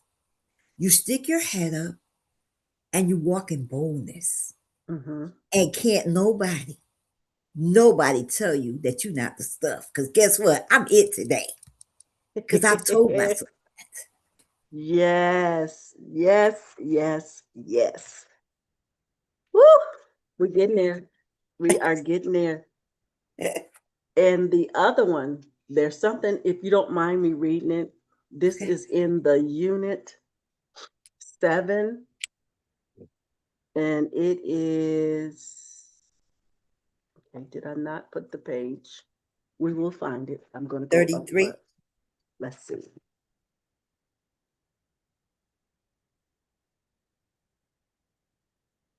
Yes, 33, effective communication. Going to sound like what we just said, but not. It's just that you see it there, effective communication. Mhm. If you don't mind me reading this, that you have in that in the center of it, you don't Yes. mind me reading it? I have to No, ma'am. ask permission first. Yes. Okay. So it says the biggest communication problem is we do not listen to understand, we listen to reply. Love it, love it, love it. I find myself doing that sometimes, especially when my husband Frank, and I'm listening. And I'm saying something because I'm ready to reply. I haven't heard it to listen to it. I just heard it so that I can reply. How important is that style of communication toward listening to understand versus listening to just reply? It's so important for us to listen to understand versus listening to reply, because how are you going to reply and give the correct response if you don't understand the problem?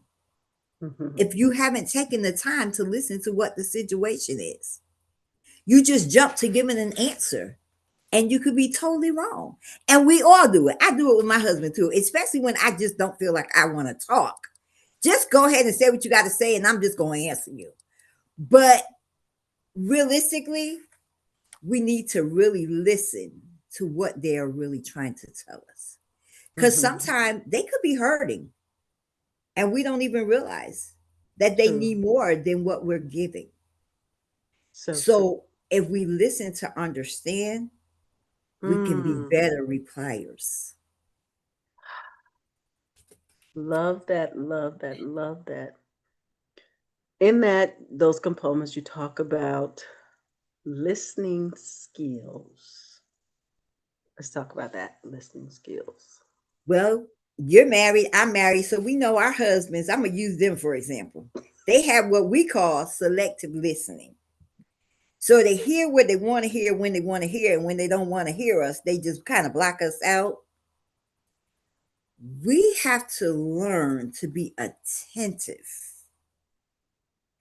and to just really sit down and hear the voice of what the person is saying. Mm-hmm. Because sometimes, like I said, there's a message in that voice. They could be crying out for help, or they can be giving you advice that can help you. Right. But because we're not listening, we're so judgmental, we just want them to shut up, pause, so we can just reply. We miss the message. We miss the mark. So we have to turn off that selective hearing Yes. and really just listen. Mm-hmm. Just listen. Sometimes that's all they need is for someone to listen. They don't even need a reply. They don't need a Mm-hmm. response. Mm-hmm. Sometimes just take the time to hear me. Let me vent. Let me cry. Let me get it out. Mm-hmm. So that's why it's so important. Oh wow, that was good. As usual. So more you said, learn how to communicate effectively using positive word choice. How we Yes. do this? Are we listening and, as you say, to understand, pause, then reply? How we doing this? So you listen. You hear what they have to say. And then instead of replying with the negative, well, you know you shouldn't have done that. How about going with something positive? Okay, so you made a mistake today. But guess what? It's not the end of the world. Tomorrow you're going to pick yourself up and you're going to do better. Okay, so you missed 5 questions today. Tonight, we're going to take 20 minutes and we're going to study. And I'm going to ask you questions and you're going to give me answers. And this is going to help you to do better tomorrow. You see how we did positive? We took that Mm-hmm. negative and we turned it into a positive response. That positive response just uplifted me. It just made me realize tomorrow I have a second chance. I So have another true. chance. So true. It's That is okay to good. make a mistake. Mm-hmm. Mistakes are learning curves. That's what they are. I You like that. learn from them. You don't go back and repeat them. What did you learn from that mistake? So now you turned it into something positive and you Mm. move forward. So true. I don't know if your husband do this, but he Don't get me if he listen to this live. I don't know if he And he's might. gonna listen. So I'll say something, and it's my idea that I said. I'm thinking he listening, and then I'm quiet, and then he say the same thing I've said, as if it's his idea. And then I have to say, that's what I just said. So I guess it sounds better coming from you. I know maybe I shouldn't have said that on the end, but I find myself saying that. Miss Ellen. I Oh, don't know if you do that. no, pretty much my thing is with him is I'm saying something and he's in his phone. He act like he don't hear me. That's my pet peeve. You hear me talking to you? And you'll say, yes, I'm listening. But I don't feel like you're listening to me because one of the things that I was taught is when you're talking to someone, you're having a conversation, they're supposed to look you in your face. So if you're Yeah, looking down in your phone, you hear me, but you ain't listening to me. you're not That's listening. the problem that I have. Now we both gonna get it. You also talk about enhance good conversation aim while building social skills. Wow. Very important to learn how to strengthen your social skills. That is so important, especially when you're out in the community, when you're out in society. It's important with building healthy relationships. In order to have healthy relationships, you have to know how to communicate. You have to know how to conduct yourself because it's embarrassing to go Hmm. somewhere and someone just has a outburst in public. That's so embarrassing for It no is. reason. For no reason. It So if we is. learn how to conduct ourselves before we go out there, it makes life a whole lot easier. It helps build stronger, healthier relationships. That's why Hmm. communication is key and Yes, honesty is the best policy. it is. You Yes, also mentioned within that same conversation where you're aiming and while building social skills, you said the style and tone language. that's right. Your body language can tell a lot. If I'm talking to you, Miss Ellen, yeah, okay. What is that telling you? That's not giving you a good perception of Mm-mm, me. no. But if I'm sitting here, hi, Miss Ellen, how you doing? Oh, Mm-hmm. yes, tonight was a great night. I really enjoyed this. Mm-hmm. You have a totally different perspective of me. That's true. Your body That's language true. says a lot. That is so true. It says a lot. It does. It really, really does. And we pulled a lot out of this. Is there anything you want to say? Let me see, before I do that, it's still more. We talked about word choice, and you talked about word choice, word phrase. Let's talk about that. Word choice is important. It's important to use positive word choices in just about all of your conversations. Think before you speak. Again, that's where you're going to be proactive and not reactive. Sometimes we just blur things out and it doesn't come out right, and you hurt somebody's feelings. Consider your feelings. Consider how you would feel. Would you want someone to say that to you? Would you want them to talk to you in that tone?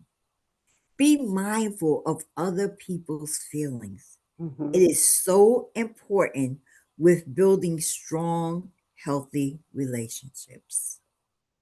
So true. And you said word phrase. In those word choice, in our word phrase, how are we to, in the same thing, in building that social skills and building that conversation and choosing our word phrase? Choose your word phrase. Um, be careful how you choose your phrases. Again, think about it. Don't just say it. Hmm. Think about it. Think about if it's a phrase that you would want somebody to say to you. How would you perceive it? Mm-hmm. Would you be on the receiving end, or would you reject them? Mm. It's something that we take very lightly. We have a tendency to just say whatever comes in our head, whatever comes to mind, however we want to say it, whenever we want to say it. And we have no knowledge of what that person is going through today or how they're feeling at the time that we say it. We just say it. Mm-hmm. And then later you realize you hurt their feelings. And I So true. always tell my children, it's not what you say, it's how you say it Mm-hmm. that makes the difference. It's so true. So true. Positive, excuse me. Mhm. Bless you. Thank you. Encourage positive learning while strengthening. Let me make sure I'm saying it right. And the girl's unique qualities. So there's encouraging positivity and learning while strengthening these girls in unique qualities. I love that. Hold on, I'm gonna drink my water. Okay.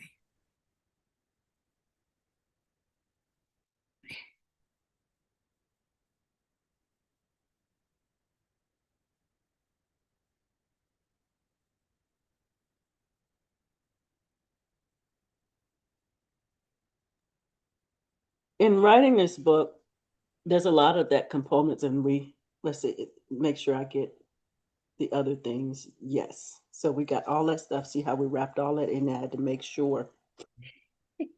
And we got the who am I and all that, and just making sure all those things. So in writing this book, Dr. D, what was what was it like for you to write this book and its beginning to its finish line, and the information that you're giving us and coming into you? I imagine, like Pastor, what I would say, when I read the word, it comes to me first. So in writing this, and it's a reflection, like you turn the mirror up, it's a reflection to you, inward out. You mentioned that in the beginning of this talk. So what was it like writing this book from beginning to find its finishing product? I What was saw it a like lot for of you? myself in writing this book. Writing this book, I saw myself, the younger me. Uh-huh. I had low self-esteem, and it wasn't because my parents didn't encourage me. My parents encouraged me all the time. They were very religious parents. They encouraged us, they empowered us, but it was something about me that I felt like I wasn't good enough. Mm-hmm. I felt like I didn't belong. I didn't deserve it. I was that girl. I didn't love myself so much. I ended up being a teen mom. Mm-hmm. I was that teen mom, you know? And then it was the journey of how I picked myself up, and I didn't let that teen mom define who I was. Mm-hmm. I continued to educate myself. When it was said, well, now you got a kid, you can't finish school. Oh, yes, I did. I finished high school. I Mm-hmm. went on to trade schools. And then I told you I went on to college. I did 3 years of college. But at the time, I went for the wrong reasons. I Mm. went because my parents said this is what the American dream and society said you have to do. Mm-hmm. So I didn't do well at it. But the day I took a look and I said, I have 3 children. And I keep telling them. And now my daughter is the baby. And I said, you have to go to school and you have to do this. Where's the example at? Wow. Who am I to tell her when I didn't do it? Where's the example is that? You're a hypocrite. Mm-hmm. You need to get it together, girl. And that's what helped me write this book Wow. because I saw me, the little girl with low self esteem. I didn't know how to use my voice. I didn't know how to cry out for help. I didn't know to say what I need. But now I have an opportunity to give back and keep someone else from going down the same path that I went down. Mm. Dr. D, what would you say to those women, little girls that are looking on, may see this with their mom, or they may see this in replay time, or someone stumble across this?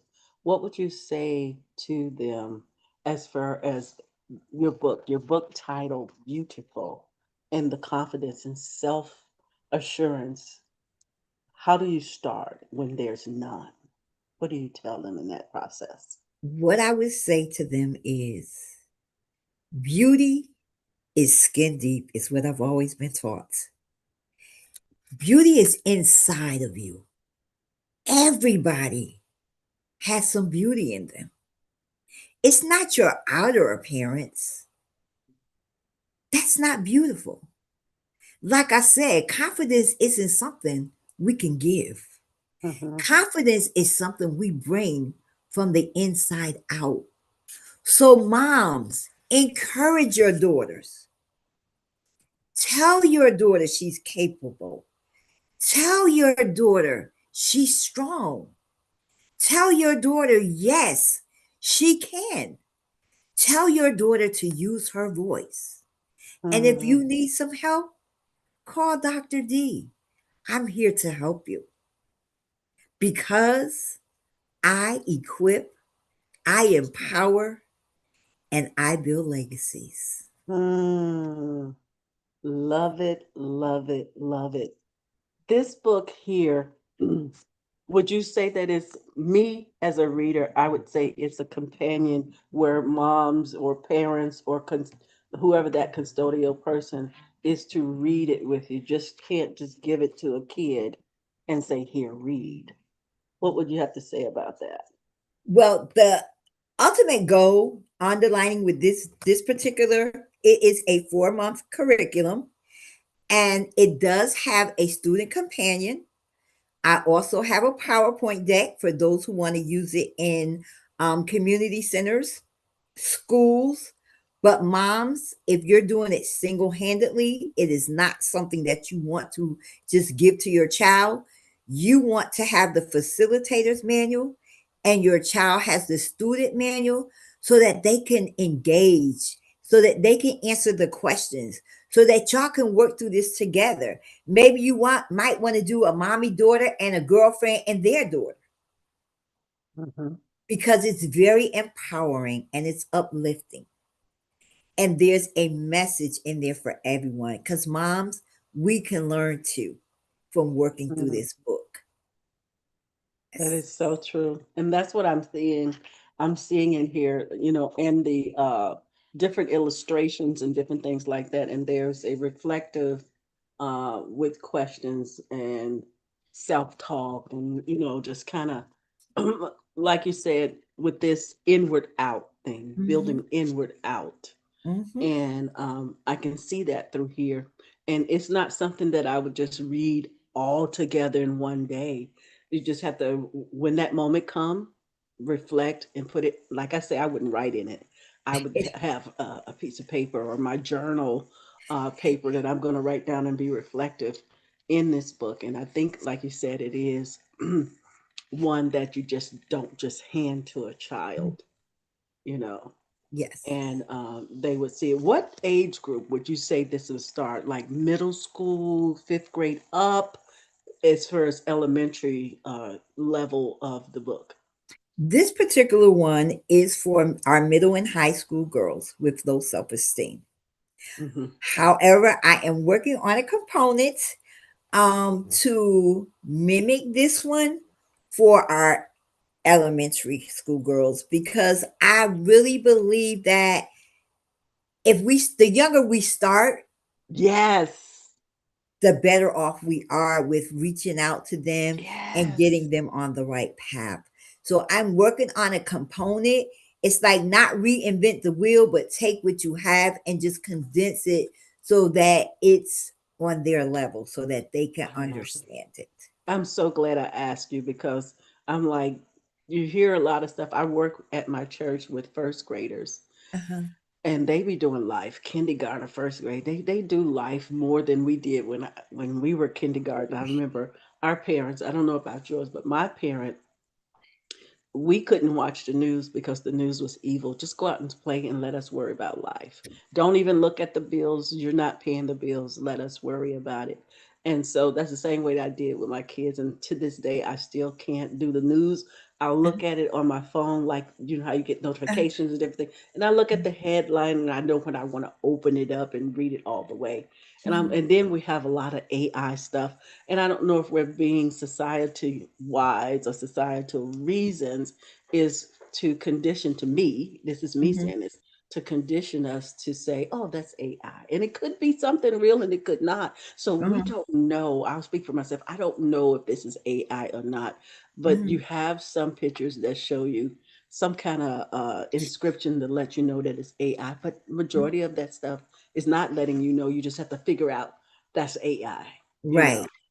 And Right. so those are the things we got. And, you know, since the pandemic, I think Dr. D is when, and it could be before because you were in the education system. Mhm. I think that's when during the pandemic when our social scheme of life has failed because Exactly. the kids do not know how to be social. Exactly. Don't. That's the Everything struggle. is technology now. Mm-hmm. Cause even today, my grandson, they go to school, but they take a Chromebook. Everything is done on the Chromebook. Teachers are finding lessons on Google. I even realized that they're even grading papers with AI. I How did not crazy know is that? that. I did What not know happened to that. the little black book with all the kids' names on it, with all the grades on it? Yeah, Really? exactly. Oh my goodness. Because we Yeah, did, because what during the pandemic time they wanted to do away with books, libraries, turn them into yeah. detention centers. And I remember we didn't have backpacks. We carry them in our hands. You have 7 subjects you carry in your hand. And like you say, the chrome in the backpack, what's a book? They don't know what a book is. Exactly. And then they can't bring them home. They have to, leave them as I guess that's for their protection to bring it back because we had to pay for those books if we lost them. Still, when you're in Exactly. high school now, I don't think you got to have your Chrome, Well, they and you bring have the to pay for Chromebooks that. home. Then if they Yeah, lose the Chromebook or something happened to the Chromebook, now they want you to pay for the Chromebook. yeah. And then I was told that they have codes on it, and they can track it if they want to. And they know exactly where it is Yeah, if it's charged, I yeah, guess. of course. Hmm. But it's easier for them to charge you and make you pay for it than for them to locate it. That is so true. So, Yeah. how do you feel about our going for the education? And if it's in your wheelhouse, I don't want to put you too much on the spot. Versus when you were in there, what is the trajectory you feel of our education now moving forward? I really feel sorry for our kids moving forward. I honestly do. The kids don't really have a whole lot to look forward to. I mean, a lot of, and it's sad to say, you still have some teachers out here are caring, but a lot of these younger teachers, they in it for a paycheck. Mm-hmm. They're not in it because they care, because they have a passion for it. It's a way for them to survive. It's a way for them to thrive. The old teachers, they took the Mm. time to stay back to make sure that you understood Mm-hmm. before a test. Look, I'm going to stay after today and I'm going to give you 35 minutes of my time or whatever it took. They would even come to your house to make Yes. sure you get it. But these teachers today, I get off at 2:45, honey, and if you ain't got it by 2:45, you ain't gonna get it because I am not gonna stay after. What? Mm. I am Or seeing too, like our daughter, she was a teacher for 3 years before the pandemic happened, hmm, and she's now an airline attendant. And she was saying how the way the school system is up now, they are hmm, more, you got the government, or I'm not saying it right the way she had said it, but it's like they want you to learn certain curriculum that absolutely has nothing to do with the format of the way teachers taught, exactly. and it stresses them out. They are very stressed. And then, like, getting close to the students, they don't want you to do that anymore. Mhm, Just don't care about them. Get that mhm. education. And I remember the elementary school where my grandsons went to. Remember how they do that federal grant? You have to fill out that federal grant thing. Right. Now they call you to your house. I didn't know that it was important as to how they get those grants for the public school. Okay. And they will call your house, and they don't care how late you come No. to school as long as your butt is in the chair so they can Mhm. get paid. So they can get that dollar. They don't care. Mm-hmm. They really don't care, and it's Mm-hmm. sad. It It's sad. is. It's really like our kids are really, really lacking a lot. They don't learn social skills. They can't even sign a paycheck because they don't teach them cursive writing They anymore. don't. This little girl in our class, in my class, she does cursive writing very well. I was shocked. I said, "Who taught you cursive writing?" The school Yeah. where she went to, they taught her. But her mom was like, "I'm gonna continue because they're not gonna use it." And that was Mhm. like my daughter. She's 1988, so they Yeah, stopped doing it then. And so, how life skills like they used to do, where they teach you how to cook, home ec, and all that stuff, exactly. how to How to balance a sew, paycheck. Yeah, because if you didn't go to college, at least you became a seamstress. yeah. You could make money. Mm-hmm. You became a baker. You could bake cakes and make money, bake pies, but they don't teach them any of that They anymore. don't. They don't. And it's sad. They The don't. boys used to have workshop and leather where they learned the woodworks and they did leather. Yeah. And work on cars. They had the auto shop. They get a car Exactly. and they fix it. Oh my goodness. We are at 8:49. Where can the people reach you and give us a takeaway? Tell us where they can meet you at, where to get your books from, and all that. You can take your time with that to bounce the ball and roll it out. Well, you all can reach me on TikTok, Facebook, and I'm on Instagram. And you will find me at I'm Dr. Ruffin. That's where you can find me. If you want to order my curriculum, you can find it on Amazon.com. Type in Dr. Deborah Ruffin, and all of my books will come up at that time. I am also on Barnes and Noble because this same book, Beautiful You, I have written a one, and it's just like this one, but at the end of the chapter, there are biblical scriptures to substantiate the lesson. And if you hold Wow. on 1 second, I will pull it off the shelf so that you all can see it. This is the one on Barnes and Noble, and it has your biblical scriptures at the end of each chapter. Wow. Wow. I did not know that. See, had I not said it, and I'm trying to pull you up now, and then also give us a takeaway while I'm doing this. So, what I'm going to say to you all, parents, community leaders, educators, parents, caregivers, if you have a young lady out there and she is struggling with self esteem, remember, confidence is not something that you can give her. Mhm. Confidence is pulled from within. You have to dig deep, find their pain, find their hurt. Mm. Take your arms and wrap them around them and love on them. And then once you have prayed with them and loved on them, give them the mirror. Tell them to take a deep look inside and encourage them to be the best version of them that they can be and walk in their purpose, lifting their voice in a positive manner. Again, I am Dr. Deborah Ruffin. I equip, I empower, and I build legacies. I love it. Love it. Love it. Thank you for that. You will get I will share this with you. Have an amazing night and thank you for being here. You too, and thank you so much for having me, Ellen. This was amazing. Thank you. Yes, you are engaging. I knew it. 2 hours. You hit that X up there and that'll bring you down and I'll talk to these folks here. Okay, The thank X at the you. top right corner. You are Good so night. welcome. Bye bye. Good night. Good night to you guys. Thank you guys. Thank you for watching, whether you swiped and shared or stayed in the queue. Again, our guest is Dr. Deborah Ruffin, and we call her D Ruffin. Let's see. Dr. D Ruffin. Let's see if I can get you down. So that'll probably go down a little later. We thank you for being here, and we thank you guys for watching again on YouTube.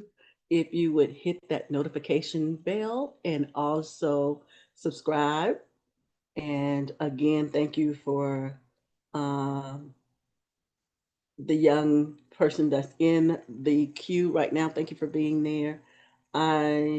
Cato, please forgive me for saying your name wrong, but thank you for being there. Do share, swipe, and share. And we will have another guest on February 19th. It is William D. McCrary. We're going to talk about his book. He has an awesome book, Hidden Treasure. He has other books that he talks about autism, and that book is titled Hidden Treasures. And he will be here at 8 p.m. Eastern Standard Time on February 19th. I've kept you guys long enough. You have an amazing night. Again, thank you to Dr. D. Ruffin. You guys have an amazing night, and we have other shows coming up. Stay tuned for our other shows. Good night, you guys.